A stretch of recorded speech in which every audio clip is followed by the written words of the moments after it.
ప్రియమైన దేవుని బిడ్డలారా, దేవునికి స్తోత్రం. యుద్ధకాల సమయనందు ఒక విషయాన్ని మనం ధ్యానిద్దాం. 10:2, 2:1. హల్లెలూయా. 10:2, 2:1 ఒక నంబర్ చెప్తున్నా. దేవుని స్తోత్రం. 10:2, 2:1 అనగా 10 అంటే ధర్మశాస్త్రం. 10 ఆజ్ఞలు కలిగిన ధర్మశాస్త్రం 2 ఆజ్ఞలుగా మారింది. హల్లెలూయా. 2 ఆజ్ఞలు ఒక ఆజ్ఞగా మారింది. దేవునికి స్తోత్రం.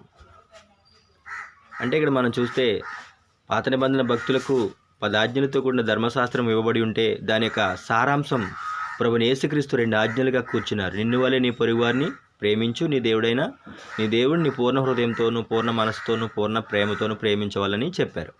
అపోస్తల కార్యాల్లో చెప్తున్నారు, ఆ ఆజ్ఞలన్నీ కూడా ఒక మారు మనసు పొందిన వ్యక్తులు కనబడతాయంట. దేవునికి స్తోత్రం. కాబట్టి